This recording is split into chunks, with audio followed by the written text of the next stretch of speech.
Muy buenos días, José María, ¿cómo estás? Hola Alberto, ¿qué tal? Muy bien, estupendamente. Muchísimas gracias por abrirnos las puertas de tu casa. Entiendo que estás de teletrabajo, ¿verdad?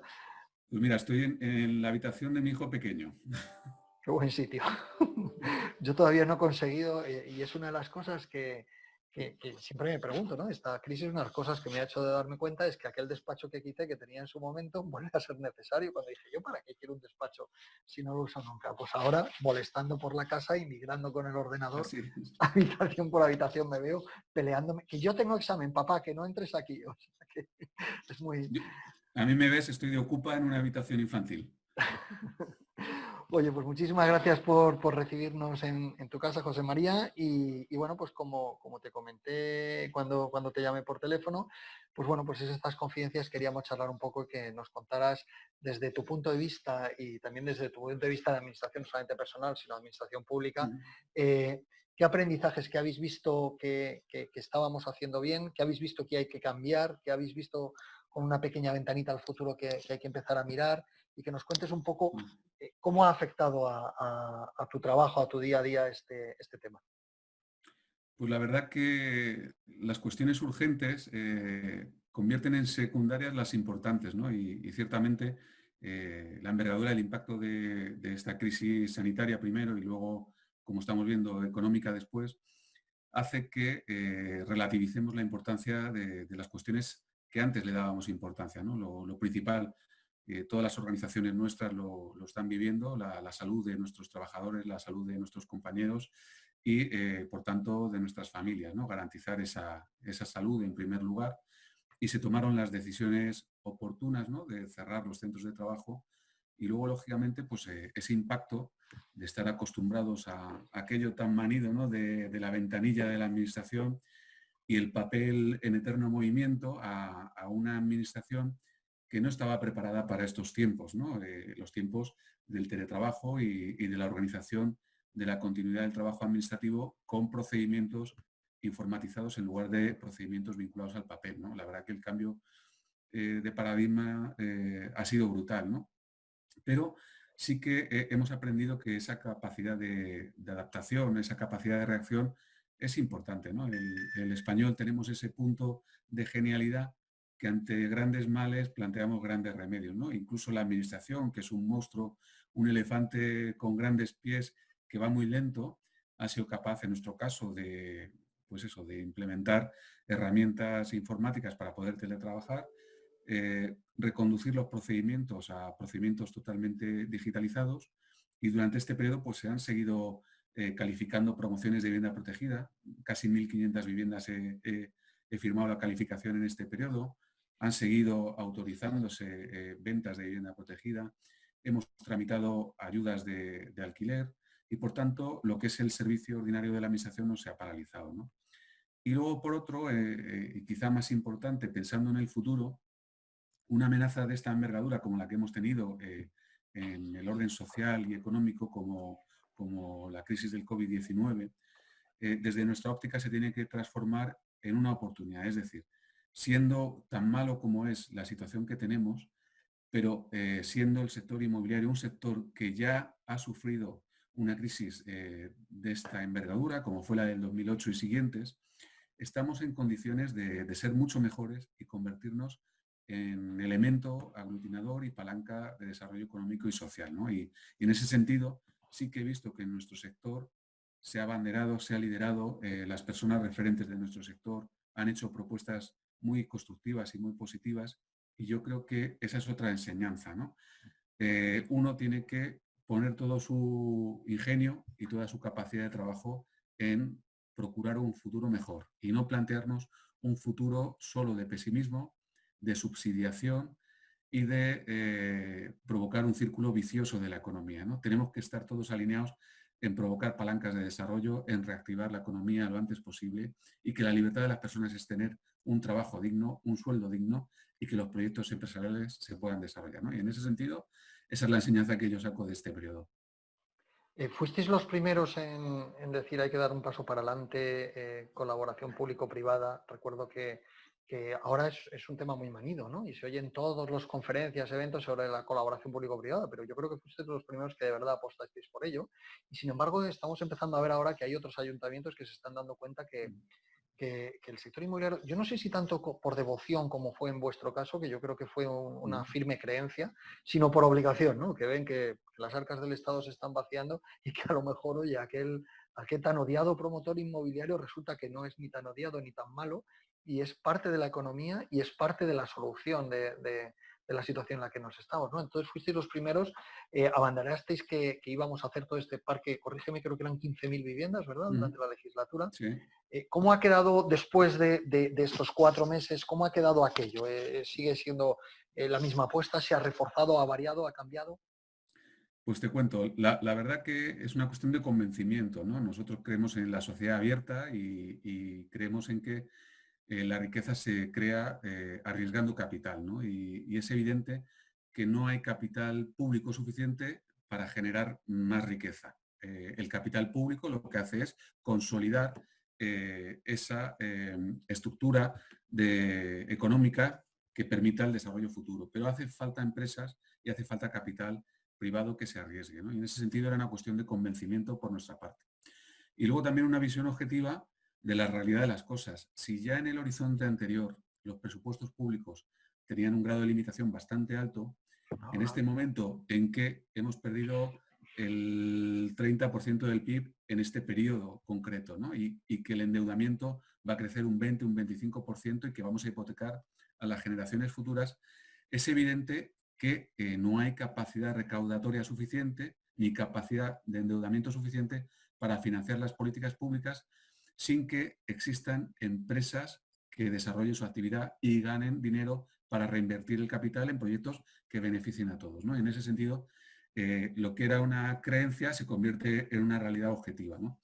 Sí que es verdad que nuestro discurso va calando y le he oído al Ministerio de Fomento que están defendiendo la colaboración público-privada. Me gustaría que sus socios de gobierno no lo torpedearan y no fuéramos a un sistema de economía dirigida por parte del sector público, ¿no? Que es a lo que pretende el socio de gobierno más escorado a la izquierda, ¿no? Y esa realidad nosotros la hemos trabajado. Mira, a la semana del inicio del estado de alarma aprobamos definitivamente, por ejemplo, Madrid Nuevo Norte, que es un gran proyecto de colaboración público-privada en el que también participa ADIF, el Ministerio de Fomento, el antiguo Ministerio de Fomento. Y por nuestra parte hemos seguido trabajando en la esencia y en la estructura del Plan Vive Madrid, que al final es movilizar algo que pertenece a todos, que es el suelo, la materia prima del proceso inmobiliario, en favor de un fin público, que es promover vivienda pública a un precio asequible, pero con una inversión de operador privado, porque no tenemos recursos públicos suficientes para hacerlo nosotros, ¿no?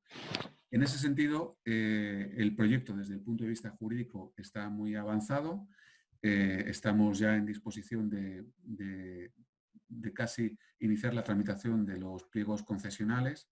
Va a ser concesión de manial en colaboración público-privada para que un operador privado haga la inversión, haga la edificación y luego gestione el patrimonio de arrendamiento con una intervención pública, que es los requisitos de acceso de las personas que vayan a acceder y una limitación de rentas para hacerlas asequibles.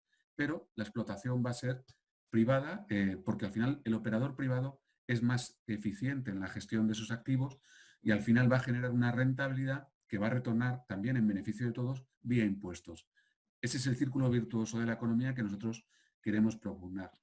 A día de hoy aproximadamente tendríamos valoradas unas 72 parcelas que corresponden a más de 10.000 viviendas y hemos además hecho un análisis económico, un estudio de viabilidad económica, sondeando con operadores del mercado y con elementos nuestros de valoración del suelo y de aplicación de impuestos a este procedimiento y nos salen rentabilidades razonables que yo creo que van a hacer viable este proyecto.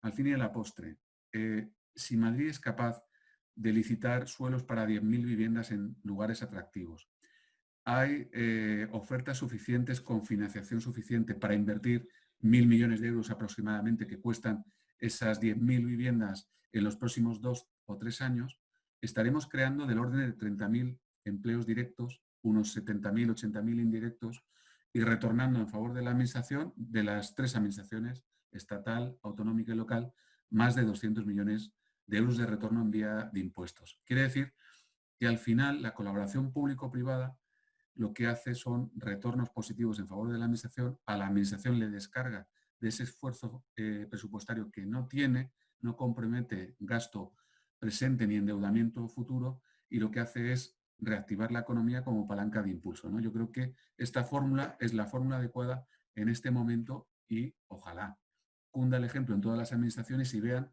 que movilizar recursos públicos en favor de la economía productiva a través de la inversión privada, lo que genera es enorme beneficio económico y social. No me queda duda ninguna, desde luego, del planteamiento. Pero José María, has dicho que habéis conseguido dar pasitos en el punto de vista jurídico, es decir, administrativamente o burocráticamente habéis ido avanzando y ya estáis a punto, dices, de sacar un pliego o cerca de poder sacar un pliego, de ser aprobado. En el mundo de la negociación de los promotores interesados o de los agentes interesados, de los inversores en este caso, ¿también habéis conseguido avanzar? ¿Las cosas no se han podido avanzar por el estado actual o hay más incertidumbre? ¿O tenéis ya alguna cosa que tenéis clara de en el momento que se pueda, ya tenemos algunos que sí o sí vamos a empezar? Pues yo con respecto a estos suelos que tenemos analizados, porque era otro de los factores, ¿no? Sujetarnos sobre principios tangibles, ¿no? La viabilidad económica, ¿no? Estas parcelas están en situaciones territorialmente y urbanísticamente de suelos aptos, solares, muy bien ubicados por redes de transporte, que los hacen muy atractivos desde el punto de vista de la inversión. Luego también hemos visto que el Build to Rent, esa posibilidad de desarrollo de negocio, el construir para arrendar, es una de las líneas de trabajo de los promotores, constructores y de los inversores actuales, ¿no? Es un producto que incluso en este momento todavía tiene un pelín más de atractivo incluso que antes, ¿no? Y por otro lado, también el mercado va a demandar ese producto. Sigue habiendo la dificultad de acceder a la financiación. Habrá que buscar fórmulas también para ayudar a la compra-venta de vivienda. No puede abandonarse ese acceso a la vivienda mediante la propiedad, pero sí que es cierto que hay una demanda embalsada muy importante de demandantes de vivienda que querrán acceder vía alquiler y que sea un alquiler competitivo, asequible con respecto al mercado. Si además, generando una oferta amplia, lo que hacemos es generar un parque de vivienda en alquiler asequible, lo que vamos a hacer es disminuir la presión en el precio en el mercado en general, sin tener que establecer topes en los arrendamientos, sin tener que intervenir negativamente en el mercado, Sí, ¿no? sí. Entonces, en ese sentido, introducir 10.000 viviendas ahora en el mercado del alquiler es necesario. Sondeado el mercado, hablado con los promotores y constructores, con la financiación bancaria tradicional, con la financiación alternativa, sí que hay capacidad suficiente en el mercado para financiar al menos 500 de esos 1.000 millones de euros que hacen falta para invertir en este momento, y creo que hay promotores, constructores con la capacidad técnica y la solvencia económica y financiera para desarrollar este proyecto en este momento. Y además de Creo esa que no es capacidad con el interés, con el interés, además, y creo que no que es es lo momento para fundamental, ¿no? retrasarlo. Es decir, se alinean todos los astros para que el momento para que se lance sea este y no más atrás en el Podría, tiempo. en un argot más de bolsa, podría ser que, por lo que acabas de decir, de esos 1.000 millones que ya tienes colocados o precolocados 500 millones, ¿podríamos equiparar o es demasiado aventurarse? Pues yo creo que sí, ojalá que sí. Es decir, al final estamos hablando eso de un volumen de inversión de 1.000 millones de euros, al menos una financiación racional sería que hubiera un apalancamiento de al menos el 50%, hablamos de 500 millones de euros, y yo creo que Madrid, Comunidad de Madrid, como región capital europea, tiene demanda y atractivo suficiente para movilizar esos 500 millones de euros, ¿no? Y el sector inmobiliario, como decíamos antes, afortunadamente ha hecho ese ejercicio, ¿no?, de reconversión y transformación, y las empresas que operan en nuestro sector se financian de una manera racional, no tienen unos endeudamientos que pongan en riesgo su viabilidad, y un proyecto como este, que tiene retornos económicos razonables, yo creo que son lo suficientemente atractivos para colocar ese producto en esa oferta pública que hagamos próximamente, ¿no? Vale. Hemos visto ahora que uno de los caballos de batallas que ha sido los tiempos, ¿no? Lo largo que es todo muchas veces en la tramitación, y ya no hablo solamente en la empresa pública, hablo también en la empresa privada, que hemos apostado por mejorar procesos o al menos nos hemos visto obligados, no sé si apostados, nos hemos visto de la noche a la mañana en la que chato o lo haces así o no lo haces, ¿no? Vosotros esa parte de tiempos que es muy importante para proyectos de este tipo, ¿no? En la que, una de las cosas que me da pereza es que si me voy a meter hasta que lo aprueben, lo hagan, no sé qué, luego las alegaciones, el no sé cuántos, ¿estáis trabajando también en una manera o en algo de agilizar toda esa burocracia?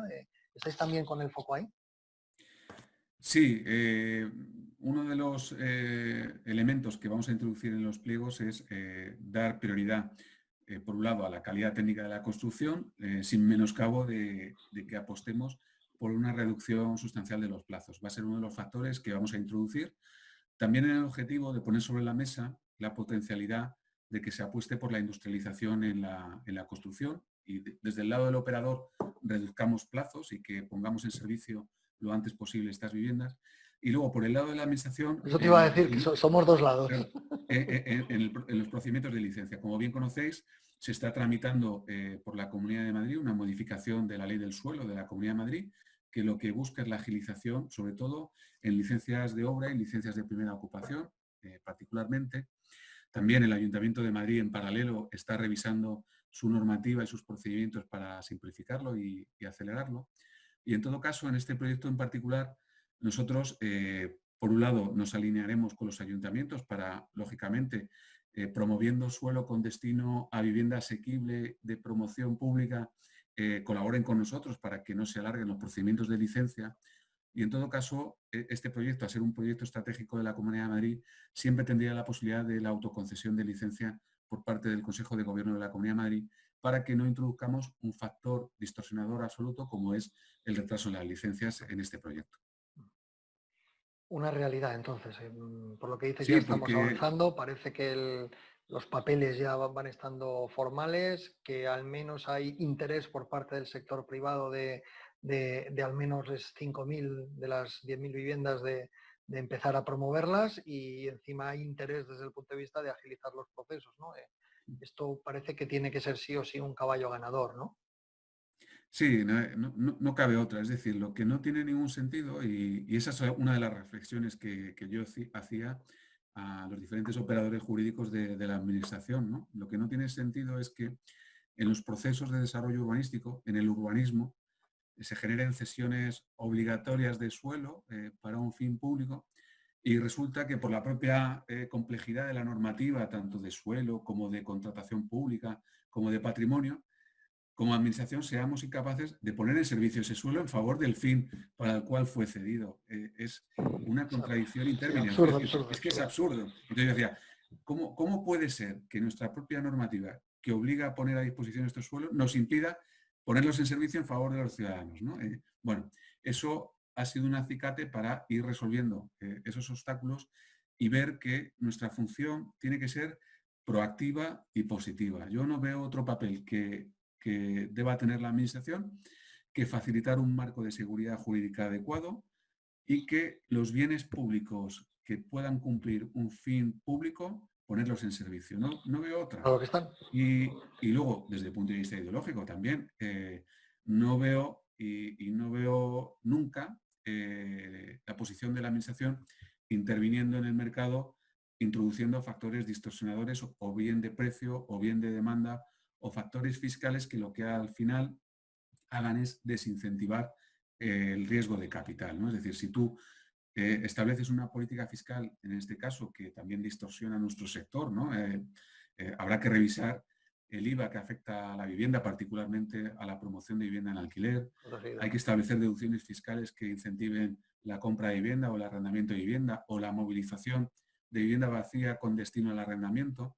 Habrá que hablar de la financiación también. Habrá que establecer un marco de seguridad jurídica en cuanto a la morosidad, la recuperación de la posesión, pero todo lo que signifique establecer límites de renta, penalizar la tenencia, el derecho a la propiedad.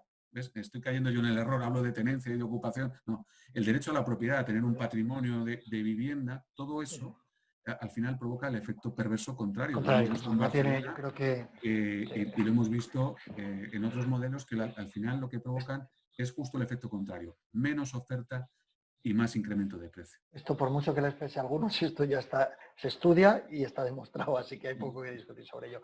Una última pregunta, José María. Hace un año ya de este plan Vive, ¿no? Era después de del verano pasado, ¿verdad? Septiembre, octubre, no recuerdo muy bien. En aquel momento a lo mejor podría no interesarme, yo soy un promotor, no tengo tan claro que fuera mi objetivo. Un tiempo después parece que el Build to Rent y el mundo del patrimonio es algo pues, más a lo que tendemos.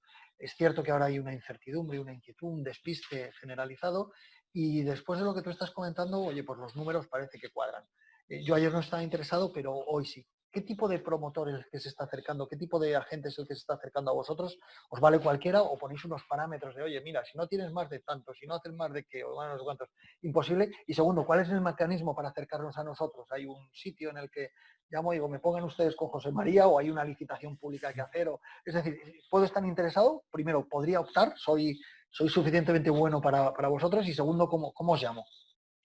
Bueno, hemos tenido contactos, lógicamente, a nivel institucional con los actores relevantes del sector, ¿no? Y, lógicamente, con el respecto institucional, pues a través de Asprima-APCE hemos tenido una interlocución muy importante, también con la Federación de Cooperativas, con la Asociación de Consultores Inmobiliarios.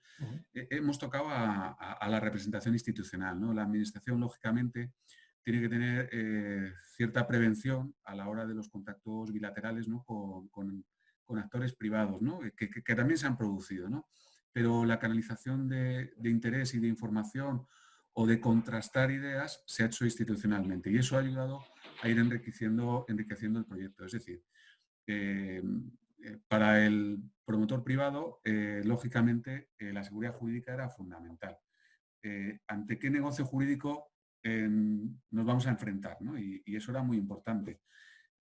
Bueno, pues hemos determinado que estamos ante una concesión administrativa de Manial, que tiene un plazo de retorno de la inversión bastante alto, que encajaría en una inversión inmobiliaria, y que la relación entre administración y concesionario pues sería la de una concesión administrativa. Bueno, otro factor, ¿cuál sería mi relación con mi futuro ocupante de la vivienda? Bueno, pues que parece una obviedad, pero al final ha habido que confirmar que estamos ante un arrendamiento urbano. El ocupante de la vivienda del futuro concesionario pues será un arrendatario a cambio de un precio y, lógicamente, a cambio de una normativa que ya conocemos, que es la Ley de Arrendamientos Urbanos, con independencia de que su precio de arrendamiento esté topado y lógicamente, pues eso tenga una repercusión en el modelo económico.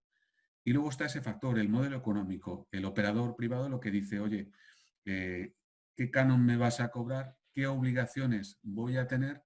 Y esas obligaciones tienen un coste, ¿no? Y hay que ser realista y trasladarlo a un modelo económico que dé una rentabilidad. Pues en este caso, todo eso se ha trasladado. La tasa de ocupación que se vaya a aplicar va a ser la que mínimamente, lógicamente y legalmente estemos obligados a recaudar.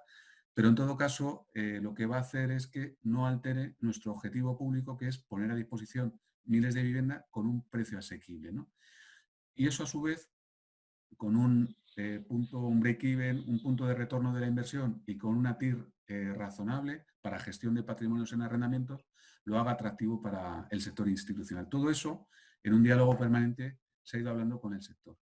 Ahora, en una fase posterior, ya estamos en la parte del procedimiento de contratación pública, que es publicidad, transparencia y libre concurrencia. Y en ese momento sí que es cierto que habrá, con la antelación suficiente, la información de qué parcelas estamos hablando, dónde están ubicadas, qué número de viviendas se pueden hacer en cada una, qué lotes van a salir lo más equilibrados posible, qué nivel de inversión va a tener cada lote. Y en función de eso, y además de las obligaciones que les vamos a generar, lógicamente, porque hay un nivel también de ejemplo público. No queremos que se haga cualquier cosa. Vamos a exigir que haya organismos de control técnico que nos garanticen que haya una calidad en la edificación medio-alto, precisamente para que dentro de 10, 15 o 20 años, cuando este proyecto esté consolidado en el tiempo, no dé problemas a los futuros inquilinos.